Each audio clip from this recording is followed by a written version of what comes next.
This is the Average Joe Strongman Show.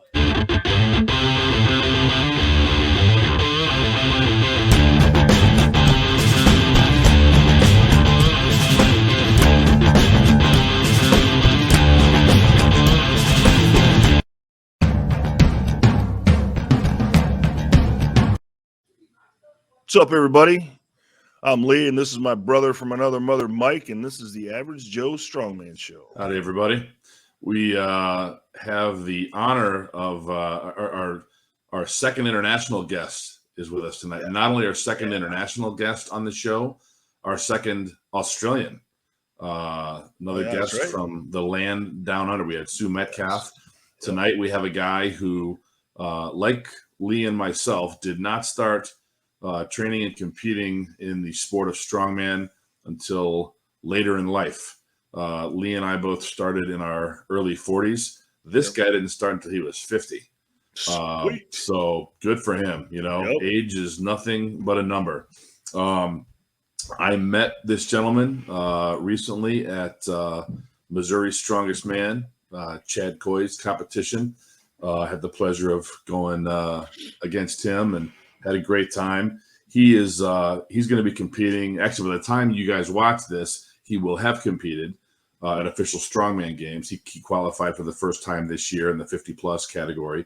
But he's also qualified for the Australian Strongman Alliance, their national championship. He's going to get back from the U.S. and compete in his nationals 2 days later. So crazy. Awesome. So without further ado, Mr. Brad Currell.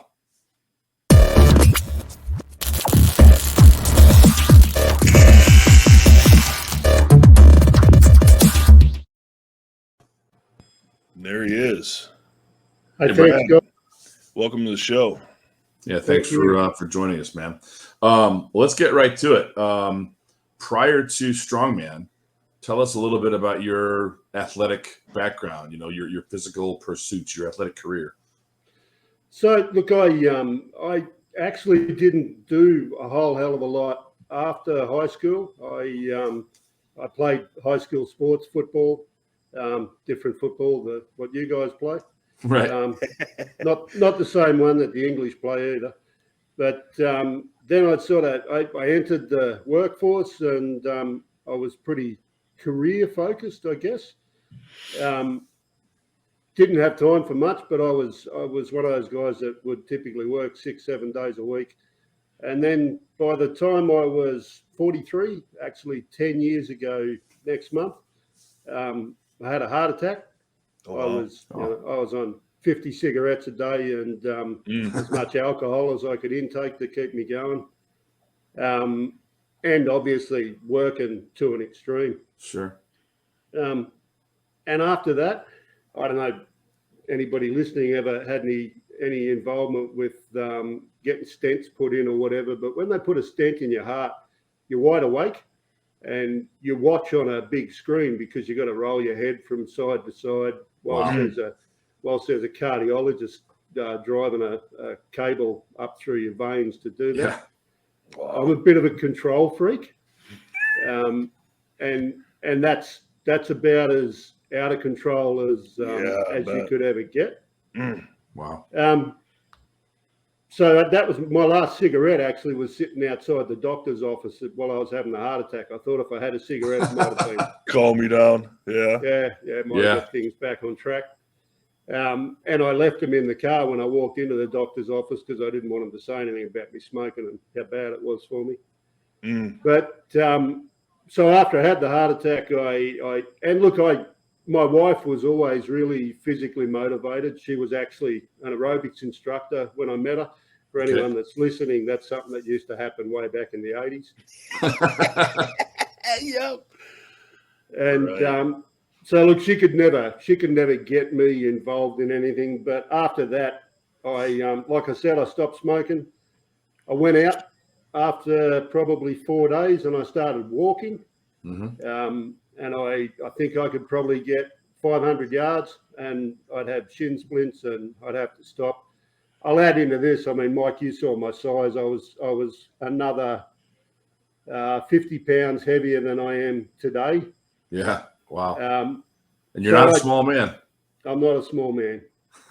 So, yeah, I did that. And then after a few weeks, I got to the point that I would jog 50 meters and then walk 50, jog 50, walk 50. Kept doing that until probably 6 months later, I could run 5Ks without stopping. Wow. By that stage, I dropped about 60 pounds, like half a small human. And that was as light as I ever got, I might add. I was probably the same weight then that I was when I was 15 or 16. Yeah. I was about 250 pounds. And I then decided I was going to run a half marathon. So I started training for that. I enlisted a personal trainer too because I didn't know what I was doing. Yeah. And in July 2013, I ran the Gold Coast Half Marathon, which is our biggest one in Australia. They get about 15,000 people, I guess. Wow. My goal for that was to run that without stopping. And I managed to do that. I ran that in 2 hours, 23 minutes. Great. And got across the finish line and got my medal and said, what the fuck am I going to do now? Because this running is just shit. I hate running. None of us are built for that, man. That's right. None of us. I run when I'm being chased, which is never thankfully. And can you imagine for 2 hours and 23 minutes how many times you got to play Eye of the Tiger on repeat on your iPhone? It's just monotonous. Brutal. Well, listen, it sounds like the heart attack was a wake-up call, and it kind of set you on a path to better health. So good for you. Congratulations on that. Yeah, man, it was. And look, I count myself lucky that it happened at that age and not when I was 60. Because recovery mightn't have been as easy. Right. Might not have been as lucky. So, Brad, what got you interested in strongman? Well, I think we mentioned just beforehand, and please nobody attack me, but I decided to give CrossFit a try when I got bored with running. We don't judge. Yeah, we don't. The trainer I had, he was coaching it. And he said, "Why don't you give it a try?" Yeah. So I did that, and I drank the Kool-Aid. I bought 15 pairs of shoes. I did everything. Drank the Kool-Aid. Barbells. I loved barbells. And again, I'm no gymnast. I'll never be a gymnast. My kids all got into CrossFit as well. My wife did as well. But I found the thing that I really liked about CrossFit was those short, little, sharp benchmark workouts they have that go for a couple of minutes. Right. I can't pace. I have no concept of pacing. You go out hot until you die. If you got to do that for 20 minutes, you're going to die 10 times. Right. But look, I got to a point where I was almost 50, and I was getting hurt a lot. I was not recovering. The intensity, I guess, was just too hard on me. So my kids had always said to me, "You should try CrossFit."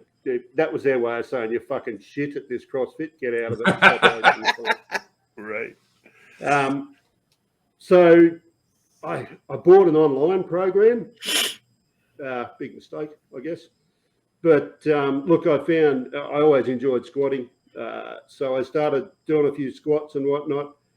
Found that I could do a lot of weight slowly and not be sore, as opposed to 100 air squats and I'd be walking like Pinocchio or Bambi for the next 3 days. So I guess that got me more and more on the strength side. Then I bought myself some stone molds. I'm someone that I guess there you go. If I want to do something, I'll buy the gear myself and do it. Yeah. I made myself some stones. I tried to pick some up. I did pick a few up. I actually sold some stones to the guy that's now my coach, a guy named Drew Spriggs from Valhalla, South Brisbane. Yep. And Drew was doing coaching. So I said, "Hey, what can you do?" You know, and he's actually behind the Australian Strongman Alliance, or one of the people behind it. So that was it. He started coaching me, and look, you know, I that coupled with getting nutrition advice from a smart dietitian, I found my strength. in my 50s. As a 50-year-old, the strength growth I had was phenomenal. And Listen, I tell everybody, you cannot out-train a bad diet. If your nutrition is shit, your training is going to be shit. You're never going to get as strong as you could. So you got to eat right. So good for you for finding a nutritionist. That's awesome. And I said to the dietitian straight up, I said, I really like beer. I like pale ale. So if you cut that out, it's just not going to work. And she said, I'm not going to cut it out because you won't stick to it. So you can have this many a week. I said, can I have them all at once? She said, probably not. But anyway. Can I have them all at once? Nice. There you go. We've got an understanding. It works for us. Right. Sure. So yeah, that was it. Into Strongman.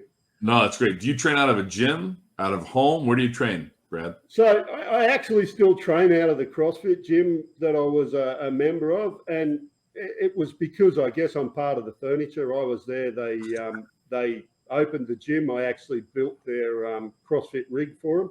Okay. Oh wow. But like I said, I bought stone molds. So then I started way back in my early life. I'm a steel worker. I haven't done it for a job for more than 30 years, but so I started making my own things. I made my own yokes, farmers handles, that type of thing. And I've set up basically a full strongman gym in their CrossFit gym. And they look, I have the keys to the place. I have the run of it. Yeah. Cool. So yeah. Where is it in Australia? Is it Melbourne, Sydney? Where are you at? I'm in Brisbane, so I'm in the northern half. Got it. Okay. Yep. I only asked because I honeymooned for 2 weeks in Australia with my wife, so I'm a little bit familiar with the geography. So where'd you go? We started up in Cairns, up north. Okay. Yep. Then went to the center of the continent there, Ayers Rock, for a few days. Well, you've seen more of it than I have, my friend. And then went down to Adelaide for about 4 or 5 days, and finished up in Sydney. Didn't make it to Brisbane or Melbourne, but Adelaide. No one goes there twice. No. We liked it because it was very similar to what we've got here in Northern California, kind of the wine country. So yeah. No, it is. It's a nice place to visit. Well, cool. You got your own little playground there. That's awesome. Yep. Yeah, for sure. So, Brad, it sounds like you started that whole strongman venture at the CrossFit gym. So, what kind of is it just you, or do you have a community of people there that are doing strongman as well, or is it just you? Yeah, I've got. I actually have a family, three sisters, one brother, and one fiance of one of the sisters. And they've trained there for 5 or 6 years, so they jumped in with me too, and they now compete. It's cool. It's been pretty cool to watch them too jump out of novice and get into an open division and rank, get on the podium. Yeah. And their the growth in their how outgoing they are now has been phenomenal. Yeah, I think it's always ironic the gym that I'm with right now.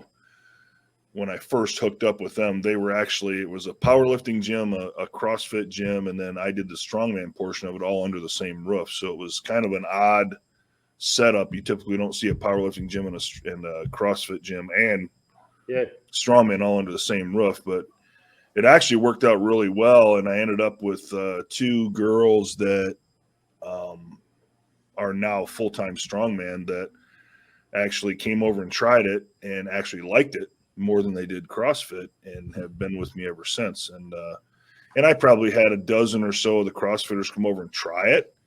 And, they just like CrossFit better. And it's like, people find their way to what they want to do. And I just think it's unique. I mean, now we're in our own gym where it's just the powerlifting and strongman, but yeah, we see a lot of crossovers from CrossFit into strongman for sure. Yeah. Well, I've always said for years sorry. No, I've just always said that CrossFit, that strongman is for everyone, but it's not for everyone. And that sounds contradictory, but it's like anybody can try it, anybody can do it, but you may or may not like it. It may not stick, right? Yep, so for sure. Sorry, I cut you off. There's some decorum now. If you got rid of the CrossFitters, at least everyone's keeping their shirts on. Right. Right. For sure. Yeah, for sure. Absolutely. So now the group that you've got there, do you have a training partner, or are they all kind of your training partners, Brad? Look, they generally jump in with me. We do a strongman Saturday, like a lot of gyms do. I did have. There's one of the young guys there. He's a good kid. He's maybe 25. He trained with me all of last year, and he competed. He actually showed up to his last comp in the for the under 105 division, and stark naked after running up the street for 2 mile. He couldn't weigh in under 105 and had to step up to the open. Yeah, and he smoked the stone event in the open, so that was cool. Nice. But Wow. he's like I said, he's a young guy. He's just got engaged. They're trying to buy a house, and so he's gone back to doing some CrossFit because I'm in there for 2.5, 3 hours a day, and he just doesn't have that time. yeah. For sure. I wonder how he would do at your Mega Balls comp, Lee, with 10 stones Yeah. as well. Yeah, it's gonna be the humbler right there for sure. Yeah. Coming up in January of 2022. January 8, 2022, River City Barbell. There was a selfless plug. Thanks for that, Mike. Yeah, you're welcome. You're welcome. So, Brad, think back to Strongman again. You got a favorite event? If so, then what is it, and why is it your favorite event? Look, it's stones and sandbags because they're just fucking brutal. Yeah. And it doesn't matter how big a stone you lift. There's another bigger one. You got to keep moving It's on. funny how that works.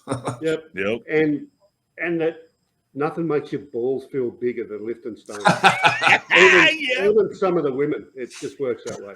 100% Well, and I think agree. stones is the quintessential strongman event, right? Like anybody who's watched World's Strongest Man for any period of time, there's a reason it's the last event, whether it's a stone series or whether it's that last man standing stone over bar. I mean, it's epic, right? It looks cool as hell. So. And it's been a staple in the sport since back in the 70s, right? I mean, it's something that I catch a lot of flack because every one of my competitions, I've always had a stone series, every single one of them, because I think that's the backbone, that's a staple event that should always be in strongman. You're getting into stone of steel and you're getting stone over bar and all this other stuff you see a lot of people do, which is fine, but I prefer, the roots is a stone series. Everybody wants to see that. Everybody wants to do that. So we just not to mention you really like balls, Lee. So. I love balls. Yeah, for absolutely. You know that for sure. Yeah.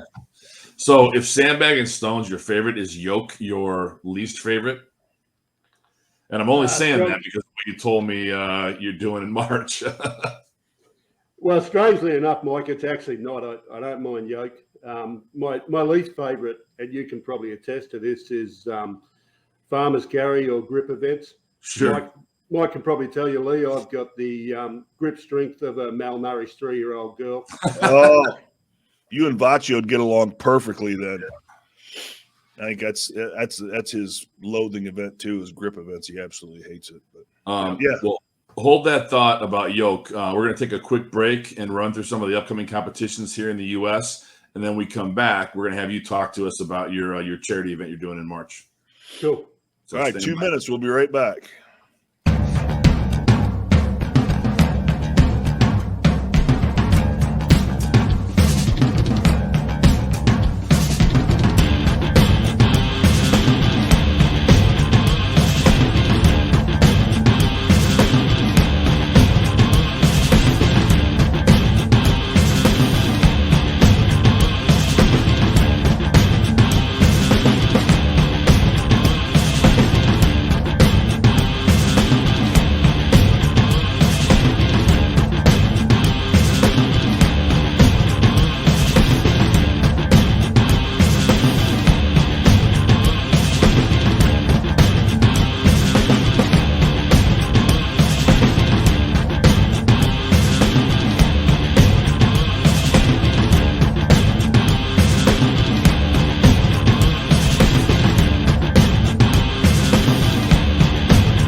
We are back with Brad Currell.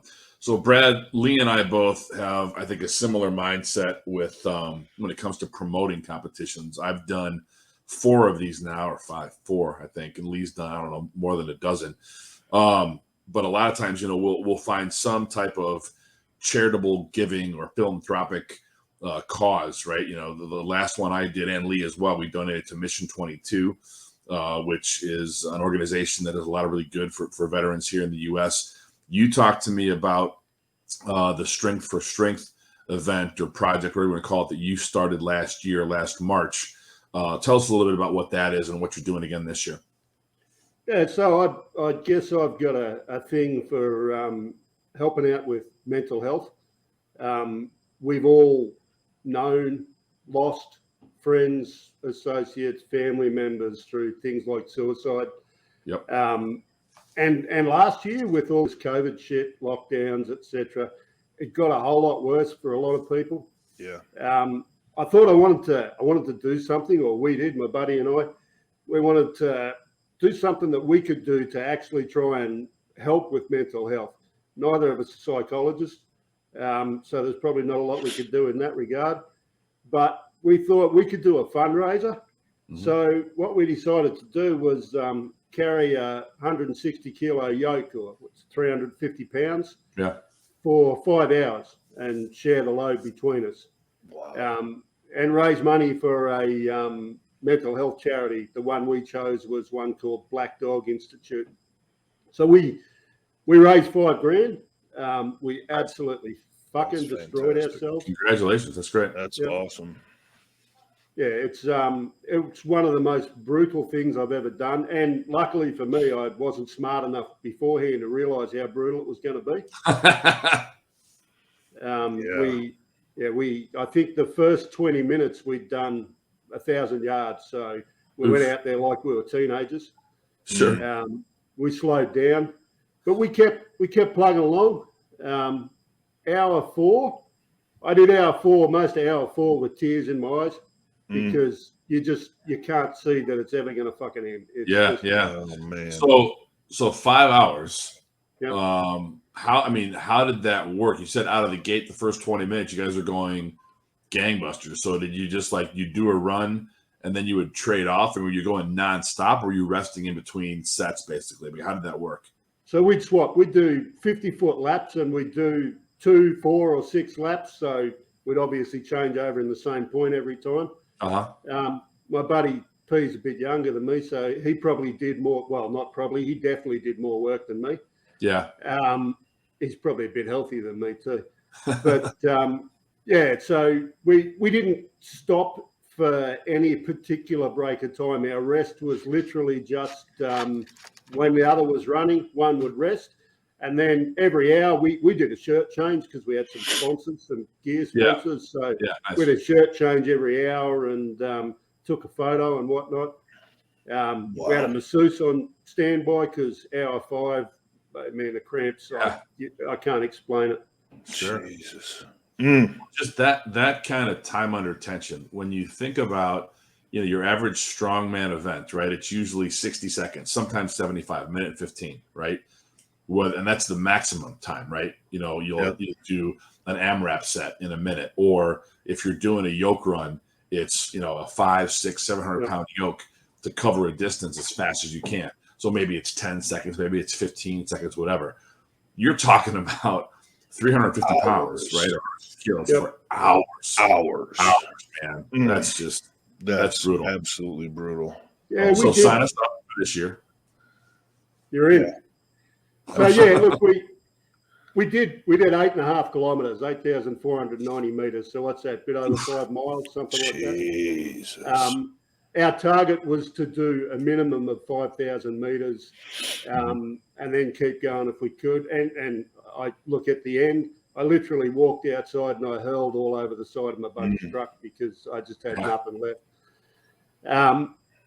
But we're going to do it again because it was so stupid. Because you're a crazy bastard. I love it. Yeah. Yep. So what we've done is we've built up a website called Strength4Strength.com. Yep. We've set up an Insta page and a Facebook page. Okay. We're opening it up globally. we've got already some other Australian gyms and people involved. Yeah. I've actually conscripted one of the guys from Chad Coy's gym up there in Colombia, who's on our website now, Anthony. He's jumped on board to do it as well. And what it is, we are not taking a cent from anyone. We are sharing links to charities, Gotcha. and donations go direct to charities. I like that. And so if someone in the States wants to do it, they can nominate the charity and we'll share the link. Someone in the UK, wherever. That's great. We're all going to do it the same day. Yeah. Obviously different time zones, but 27th of March next year is March 27th. the day. All right. Yep. Awesome. I will tell you, I'm interested, but I don't know if I could do it with one other guy. I may need to enlist or conscript. Get a few. Yeah. Might need to make it a team effort. Yep. The only rule we've got is 5 hours. You've got to do 5 hours. Yeah. Injury doesn't count. Yep. But you've got to go to that dark place. But yeah, look, if you want to do it with 4 people, you want to do it with lighter weight. And I understand comp season, the Arnolds in Australia are the following month if they're on. People aren't going to destroy themselves. So get 4 people, do it at 220 pounds, just. Yeah, but I think, the idea, what you talked about though, like, that dark place, right? I think for anybody struggling with mental health, I mean, you find yourself, or they find themselves in that dark place and they don't know how to get out, right? So this is all about, I mean, I've talked about this for years too. I mean, any kind of physical training, it's so much more mental than physical. Oh yeah. Because your body's going to quit, but your mind will say, nope, fucker, keep going, right? That's right. This is one of those things. So, and you've nailed the analogy there too. This is where it fits into strongman for me. Yeah. Strongman is a solitary sport, but it's a community. You might be out there on your own doing it, but there's a community around you. And it's the same with mental health. They're on their own, but there is a community. They just got to realize that. They just got to draw on that community. Yeah, that's right. Absolutely right. So, Brad, obviously, speaking about this devastatingly brutal 5 hours being under the yoke, I mean, one of the biggest challenges, especially for masters competitors, is staying healthy, right? So talking about injuries, you've been injured, training or otherwise, and how did that go? Yeah, I've done both biceps. I've ruptured both biceps, 14 weeks apart. Yep. I did my ride on a tire flip. I was actually helping a friend out that has an apparel line, and she was videoing me doing it, so you can actually see the bicep ripple up the arm. And I got back 2 weeks from recovery and did my left bicep on a deadlift. Tell you, I don't know what it is, but I've seen more bicep injuries on tire flip, and Atlas stones than I have any other event. It just seems like those. So I did my left on an axle press, did my right on a stone. Yeah, it's brutal. Yeah, you wouldn't think, but yeah, it doesn't take much, especially on a tire flip. If it's a big tire, it does not take much of your leverage to shift, and your bicep is gone. And you're all arms. Yep. If you're not using your lower body. Yep. Besides biceps too, Achilles. I know 2 people that have torn their Achilles doing tire flips too. But really. Let's not go down that road because we could talk about injuries. Forever, for sure. So given that you tore both biceps, Brad, and they were close together, right? How have you trained, or have you trained any different following those injuries after you've recovered from those? I'm particularly focused now on not being unused. In fact, one of the things I try and tell the young kids that do train me is that train with me, strongman's a full body thing. There's so much that comes from the core and the posterior chain. Your hands are just handles on the end of your arms to hang on to things. And I deadlift everything with straps. I'll never do a mixed grip again unless it's super light, because I don't want to take that risk again. I spend a lot of time on stones, making sure that my arms are above the hemisphere all the time and not curling underneath. And look, finally, I've got a bit smarter. I train 4 days a week. I don't go beyond 4 days a week, and I can't recover if I do. Yeah. It took me a long time to come to that realization. And Lee and this guy Vacho, he talked about, like, you know, I was training probably still 5 days a week, 6 days a week when I met these guys. They're both like, "You idiot! What are you doing? What are you doing? Dial it back." And I mean, now it's like 3 at the most for me. I'm just too old for that shit. Yeah, and it's a hard realization to come across. I mean, it's, you know, especially when you've got a solid work ethic, you know, you're all about, and think about it, even in sports, like in high school and college, and, you know, when I was in the military, it's all, you have to train every day. You have to stay on top of it, or you're going to lose, right? You're going to start slipping, and that mentality doesn't leave you. And it's a harsh realization when somebody, and it was one of my first coaches hit me up. He's like, "What are you doing? You're overtraining. Is this why you're not recovering? You got to rest. Rest is equally as important as it is to train." So, well, it's back to the mental, though. It's transitioning from that need to go hard 5, 6, 7 days a week to going hard 3 or 4 days. But then the other days, hey, that long walk, that's recovery. Spending 30 minutes doing mobility, that's recovery. So, absolutely. So, Brad, switching to a little bit of a odder subject, anything you're superstitious about? Anything you eat, drink, particular piece of gear, that type of thing? It's pretty rough going into OSG, but at home I always eat. They're called ginger bears. They're like gummy bears, but they're made out of ginger. Yeah, I always have them on comp day, and I brought some with me so I'd have them for OSG. But they're really fucking good, so I've eaten them all already. So yeah, I don't know what I'm going to do down there, but I'm sure I'll find a substitute. Yeah. Hey, how do you feel about the velvet crumbles? I don't know what a velvet crumble is. I don't even know. What the hell is that? There's a woman who trains at my gym, one of our clients, and she talked about, I think it was velvet crumbles. It's like a chocolatey kind of violet crumble. Violet crumbles. I'm sorry, velvet. Yeah, violet. Yeah, honeycomb. Yeah, that's it. Yeah, too messy. Too messy. All right. So if you could step into a time machine, go back in the Wayback Machine, Brad. Anything you would do different on your journey over the last 2 or 3 years? I'd get a coach straight up, and not try and fucking think I know what I'm doing on my own. I'd get a coach that I personally think that the best coach has experience coaching athletes, but also some competitive experience as well. Yeah. Because they're not just training you physically. Listen to the coach. Like I'm slowly learning now not to take over and think I know better. Yeah.